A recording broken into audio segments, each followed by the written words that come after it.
You are definitely going to want to see at the absolute best Breeders' Cup seminar in the game, bar none. We are going to try and come out of the gate running, but more importantly, finish like the fastest car in the race.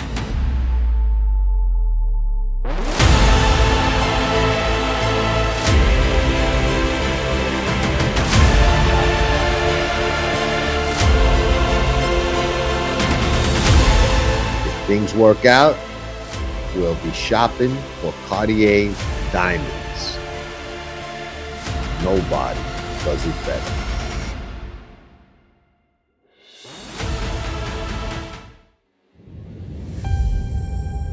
Tracking trips at Past the Wire, no matter what your level of play is. You know, people play the horses for all types of reasons: the action, the excitement, the thrill, the challenge. Some, believe it or not, even play expecting to lose. Me, I don't have that problem. I play to win and take down scores and have been doing it successfully for a long time. This is the life I've chosen. Don't go into battle alone. I do that. And you can have me and tracking trips as your second set of eyes. You can be a better. Let's win this fight. Patience, discipline, like a cobra, ready to strike at the right time. When we win, we celebrate, and we celebrate hard because the rewards make all of it worth it. Nobody does it better. Tracking trips at Past the Wire. Be a member, unless, of course, you hate money.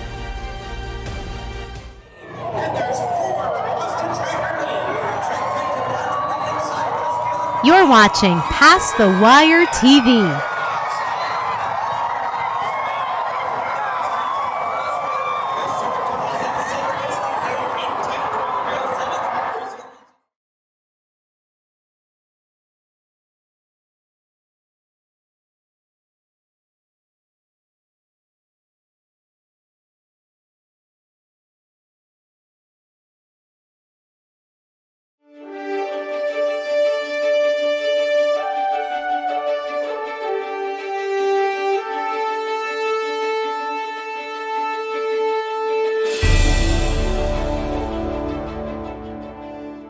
Knowledge, it ain't free.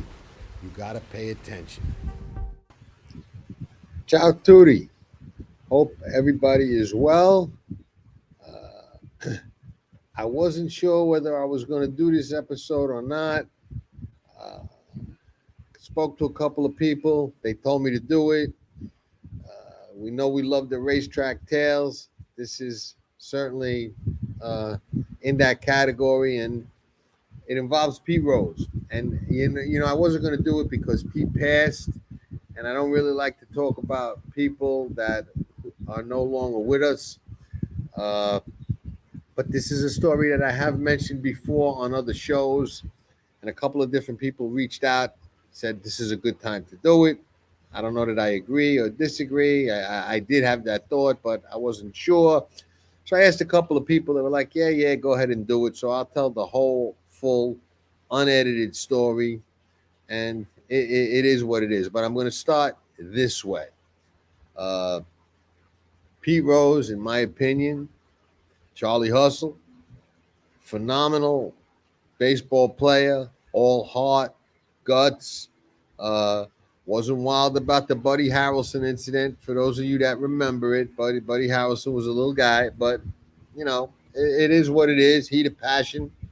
It ain't the size of a dog in a fight. It's the size of the fight in the dog. So be that as it may, but you know, I personally believe that whether he bet on baseball or not, which obviously he did, but whether he bet on the Reds, against the Reds, whatever, I think the guy's career puts him smack in the Hall of Fame. He's the hit king. I remember he had a speedboat. The name of it was the Hit King, like Jimmy Johnson has a boat down here named Three Rings. Uh, Pete Rose, he belongs in the Hall of Fame, no doubt about it. Was a great player. Charlie Hustle played with a lot of heart, a lot of emotion, played the way we all want to play, whatever it is that we do. I'd like to think I played the horses like Pete Rose played baseball. Uh, Met Pete Rose when I was a young kid. First time I met Pete Rose, believe it or not, uh, a family member of mine was very, very into collecting baseball cards and had a really big collection. And his father used to put on like these baseball card shows and have guests. And Pete Rose was a guest at a show when I was a kid. I think he even has one of the few Honus Wagner cards that's worth like $1 million or something like that. I don't even know. Might have sold it, but he had it. Had it. I believe he had it back then, and probably still does. But be that as it may, met Pete Rose briefly back then, but I was far too young to remember anything. Crossed his path again years later uh, at the old Gulfstream Park. And so many people are saying things about Pete, and that's another reason why I wanted to weigh in. Even Ray Pollock mentioned something about him being at Turfway Park often, and somebody looking through the trash can at his tickets, and him being a big part of the handle at Turfway Park. I can tell you for sure that guy loved to bet. So when I came across him at Gulfstream Park, he was actually living in Boca Raton. It was before he moved to Las Vegas, and he owned a place on Glades Road called the Ballpark Cafe, which was decent kind of sports bar, sports restaurant. Uh, did well for a while. I think it wound up going bankrupt. I'm not sure, but it did well for a while. It was on Glades Road, right off 95 in Boca, and used to go to Gulfstream often. Uh, Now, back then at the old Gulfstream Park, I used to sit in the restaurant on the first floor. You walk in the clubhouse, you make a right, you make another sharp right. There was a restaurant there.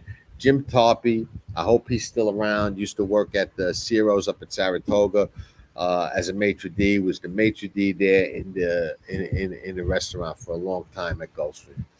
And right behind the maitre d' stand, there was a little raised platform like an enclave or something like that where there were 4 or 5 tables. I had my regular table there. Nobody else got it. If I didn't show up, they didn't even let anybody sit there. Okay. And who used to sit up there was I had a table up there. Murray Durst had a table up there. Uh, Big Joe, Papa Joe from Buffalo, Lenova had a table up there. Uh, Pete Rose used to sit up there when he used to come. There was this other older gentleman that used to bet a ton of money that used to sit up there that knew Scott Savin, because Scott Savin would always come down and have lunch with him at his table. But I don't know who that guy was. Um, he did one time offer me back then to bet with some private ADW. I was betting a lot of money back then, and pick sixes were big back then. And he was trying to court me to bet some ADW that was based out of Vermont. I don't know if it was legit, illegit, whatever. But just for my handle alone, they were willing to lease me a car and whatever, and whatever I wanted and whatnot. And I just didn't feel comfortable about it and didn't do it. Um, but Pete used to go all the time. All right. And what he would do is he would sit at his table with a stack of hundreds that was about, I don't know, maybe 8, 10 inches, maybe a foot high, all stacked in one nice, neat stack. And as the day progressed, that stack would dwindle. Looked like about, and I seen a lot of money in my day, I would say safe bet 50, 60,000. By the end of the day, he was off and hitting the ATM. Used to come with his girlfriend, who was significantly younger than he was, blonde girl.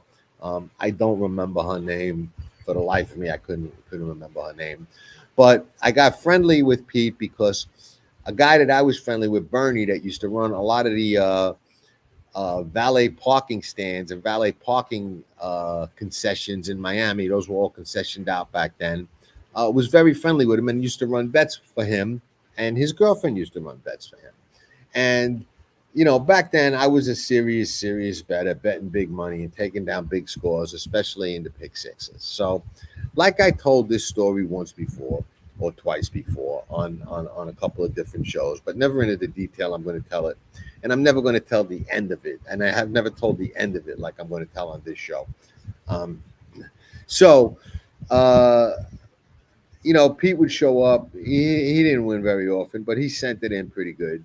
Uh, and I was doing well. I was betting pick sixes. I was, taking them down. So one day, and the only guy that I ever let, besides my brother John, that I ever bet pick sixes with, was you know, Papa Joe from Lenovo, because I just would never cold shoulder him out of a pick six or out of a bet. And unfortunately, whenever we got involved in one, I could never hit one with him. And if there was ever a guy I wanted to hit one with, it was Joe.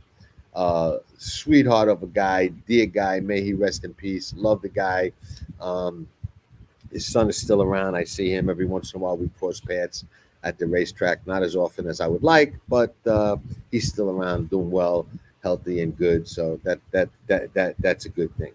Uh, Now, so back then, that was pretty much that little enclave. Pete was there. He approaches me one day when there's a carryover in the pick six, sits down at my table, and says, "Listen, I got a proposition for you." He goes, "I'll fund the pick six, and we split it, and you don't lose because you don't have to put up any money, and whatever you say the ticket costs, I'll bet the ticket and put it in, and we'll be partners." And I said, "Pete, no, that's a losing proposition for me." He goes, "How do you figure? You can't lose. You're putting up no money." I said, "Yeah, I can lose, because if I win, I got to give you half the winnings. I could buy the ticket myself and not have to give you anything when I win. And I play expecting to win my share of them. So it's a losing proposition." And he really kind of argued the point, and really, almost, I would say, took a little bit of offense to it. He was like, "No, you're wrong.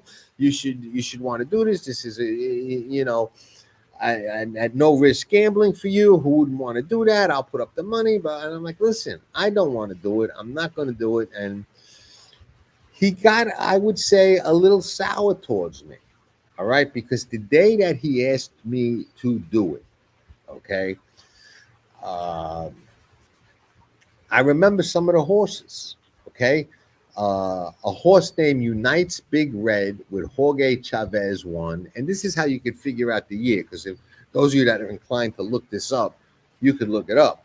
Um, Won, and a filly won the last race, and it was the stake race. Unites Big Red won the stake race on the grass, and a filly by the name of Secret Status, I believe, who wound up winning the Kentucky Oaks later on, won the last race on the card. Pick six paid either 120, 140, I think 146,000, 126,000, something like that. I don't remember. I think there were two winners. I was one of them. Pete Rose wasn't. So after I turned him down and he didn't win it, and I did, he kind of, he was always friendly. "Hello, how are you?" But he really, I could tell he didn't like, he didn't like it. He had a little bit of a toot about it. There was no question about that. And I think his competitive juices kind of flowed because he broached the subject a few times again, but the next time, or a time not in the very distant future, when there was another carryover, Pete shows up with his girl, with his stack of about 50, 60,000, and some other guy who I had never seen before. So he introduces this guy to a couple of people, myself included. He goes, "Oh, you know so and so? You've ever heard of him?" I said, "No." He goes, "Oh, he's a professional gambler from Vegas. He's deadly. I brought him because of the carryover. We're going to go after this pick six and take it down." Well, guess what happened? They put in a really, really big ticket. Uh, did not hit it. Paid over 100 grand. I put in a normal size ticket for me anyway, and I was betting big back then. But at Gulfstream, it wasn't like the New York pick sixes back then. You wouldn't bet as much at Gulfstream as you would at Belmont or Saratoga. But I put in a much smaller ticket than they did, maybe 500, 800, 1,000, whatever the case may be. And I wound up hitting it for over 100 grand. he definitely had a little bit of a feud with me after that, because his big shot hired gun that he brought in didn't do shit. We hit it, he didn't.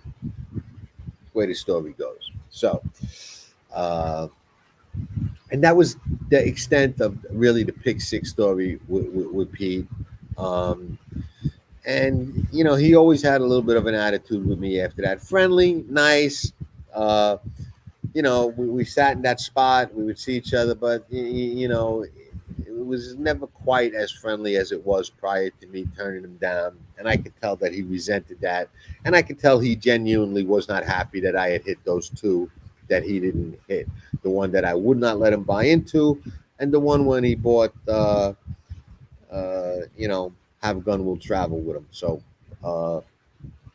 That was that. But the next thing that really happened that stuck out to me with Pete was uh, later on, and it was at Calder.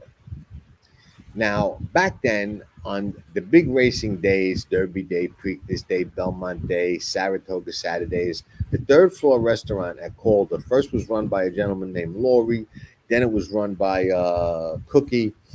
Used to get really crowded, and this is where the O.J. Simpson story took place. Okay, different time, but this the same restaurant. Okay, now I had my regular table there as well.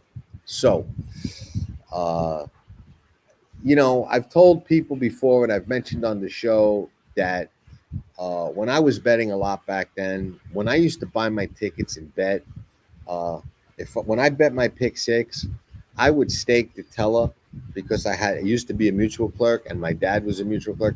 I would stake the teller when I made the bet. So if I went up to, and I used to bet a lot with a guy named Artie back then. Artie, his son, I think, wound up playing for the Marlins. He was a very tall guy with gray hair.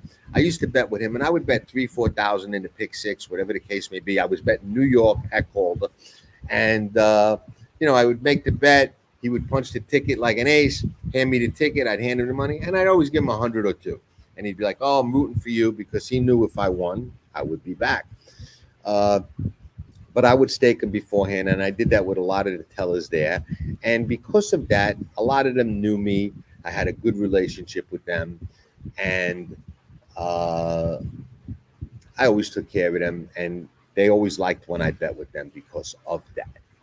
So this particular day, it was very crowded, and I was betting, and there were two sides of the bay outside of that restaurant. There's one that facing the track, and there's one on the backside that faces the elevators where you used to ride up over there.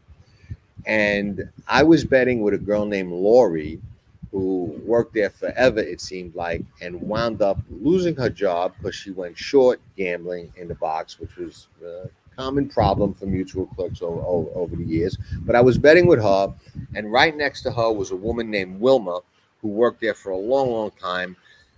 She was maybe 10, 15 years older than me. I would guess she's retired now. Hopefully, she's still alive and doing well. But they didn't make very much money, and the mutual clerks in New York made a lot more money. And she was working there, and she was older, so she was working woman. So I'm online betting, okay, and it was crowded. And I'm betting New York, and most people are betting other tracks. A lot of people weren't betting Calder, but it was a big crowded day. There were lines. It was a little bit before the phone simulcasting era when the track empty. It was a nice crowd. And right next to me on the line, betting with Wilma, while I'm betting with Lori, is Pete Rose's girlfriend betting for Pete. So, with that, I could hear her betting. All right, you couldn't help it. I wasn't eavesdropping. I could hear her betting.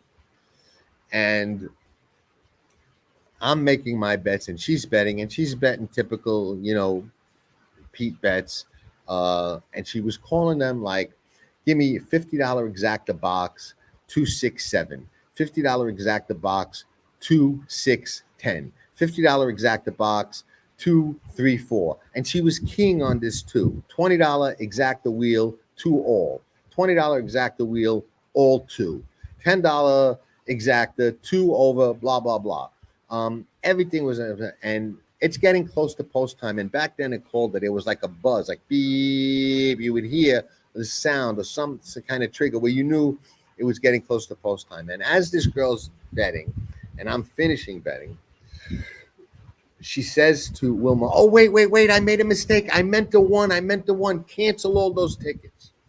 So I look over at Wilma and I'm watching all of this. I can, well, at least back then, I could multitask. Uh, Wilma went into panic-stricken face and said, "Okay, I got to cancel these. And started hitting the cancel thing and worrying about it.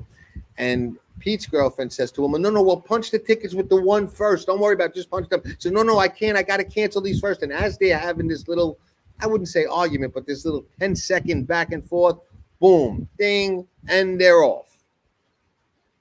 So Wilma's like, "You got to pay me for these tickets." She goes, "Well, no, you made a mistake." She goes, "No, you made a mistake and you admitted it." So I'm actually not even watching the race. I'm watching this escalating situation go down. She's refusing to pay. Wilma's in a panic, stack of tickets. Supervisor comes over, people coming over.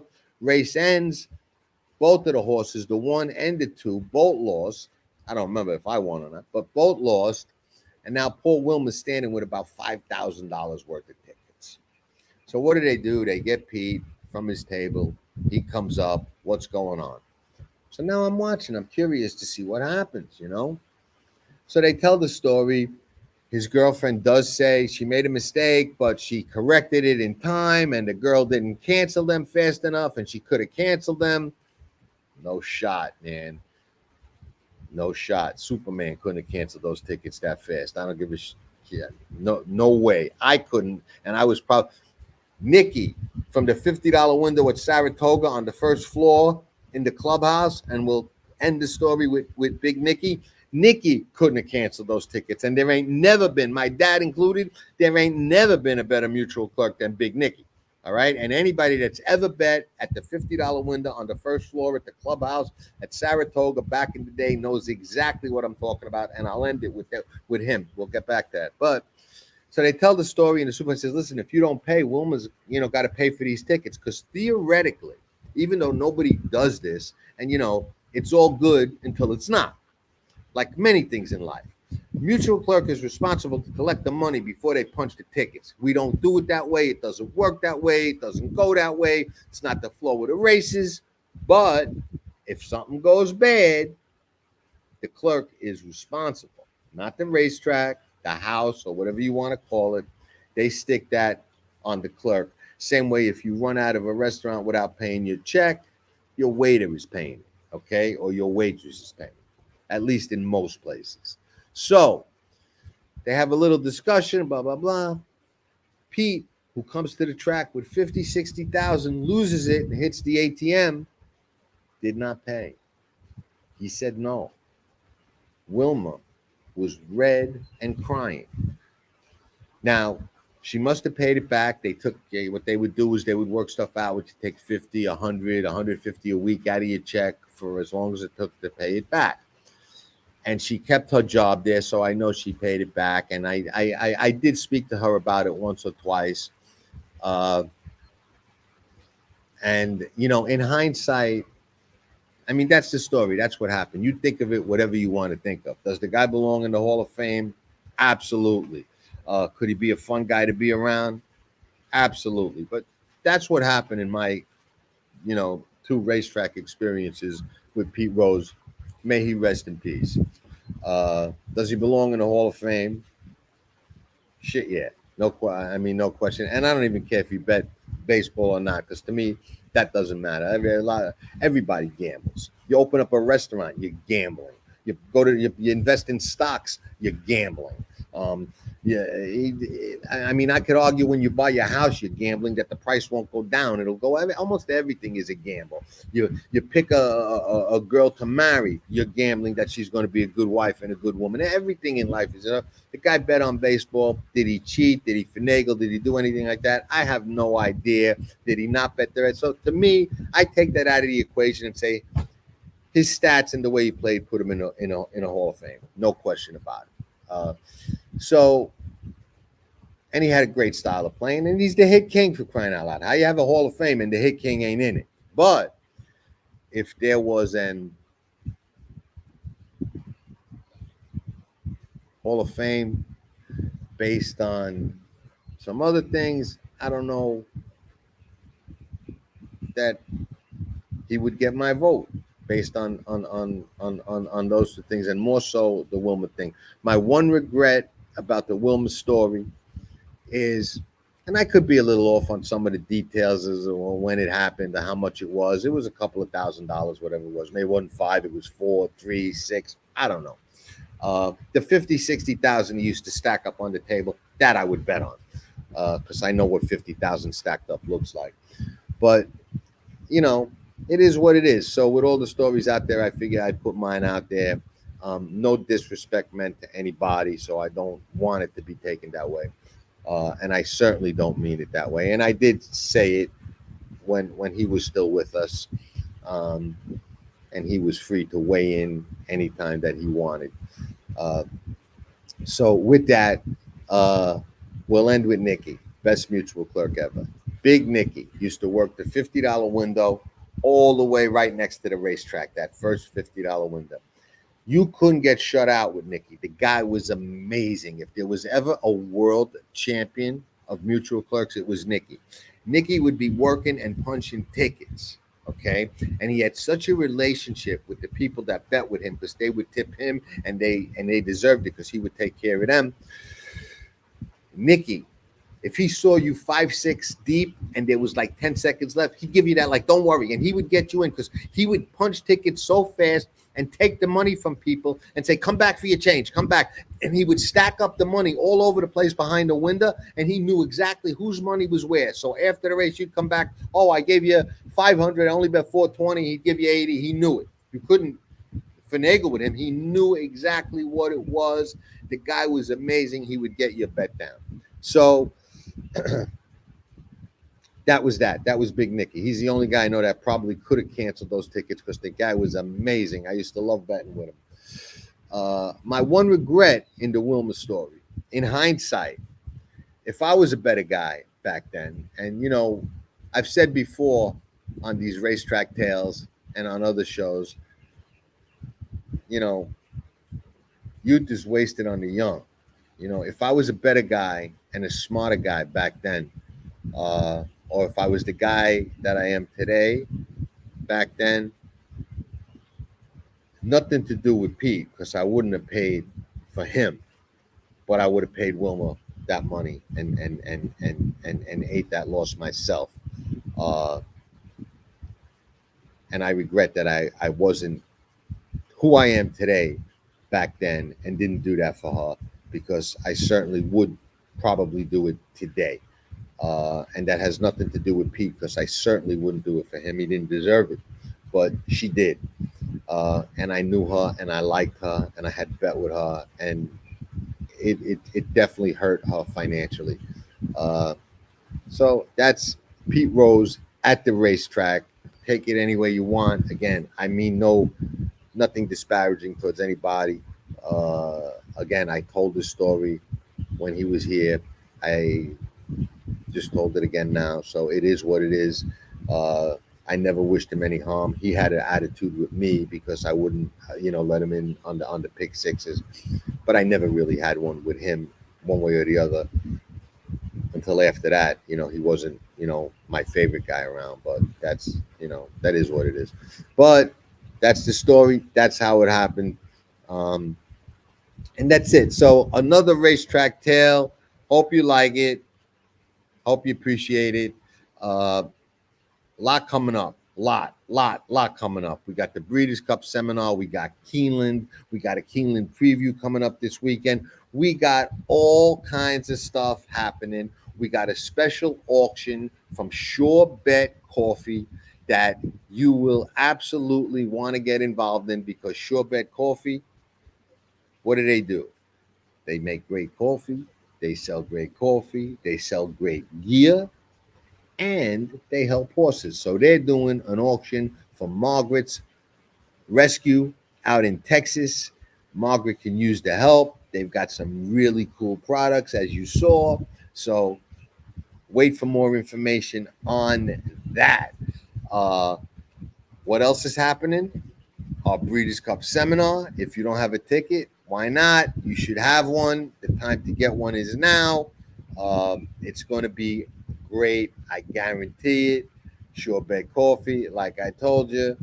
Amwager, we're heading out to the Breeders' Cup with Amwager, bringing you all kinds of great content, horses to play, horses not to play, all kinds of observations out there that you will not find anywhere else but Pass the Wire TV. So remember, knowledge isn't free. You got to pay attention.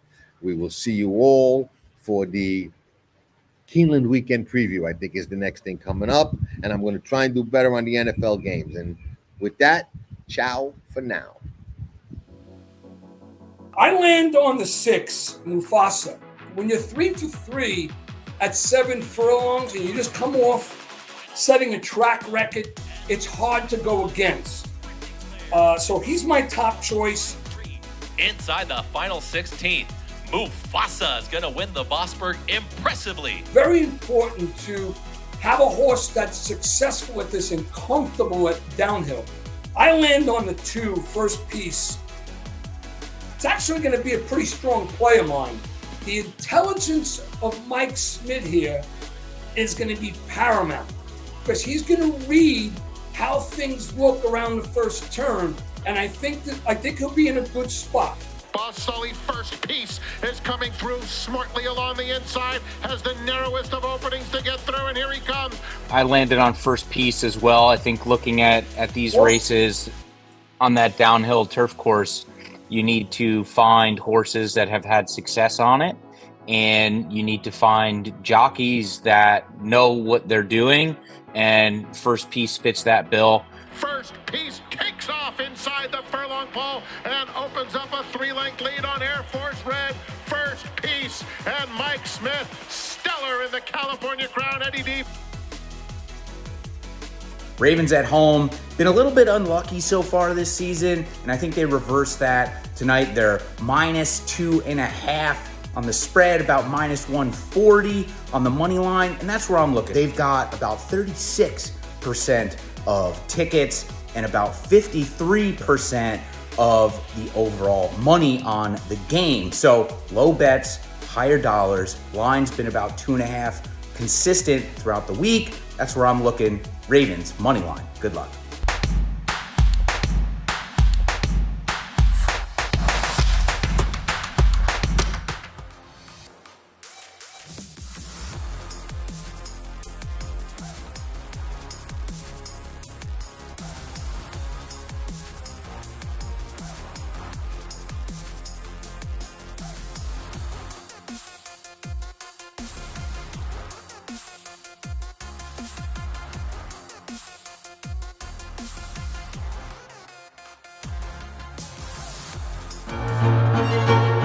Jackie's Warrior quickly in front here by 2 lengths. Here comes Jackie's Warrior up the inside to take over the lead from Life is Good. And Jackie's Warrior remains undefeated here at Saratoga, and he wins an unprecedented Grade 1 stakes at the Spa for the 3rd straight season. And I thought I knew it all until I started reading Past the Wire. You should read it too.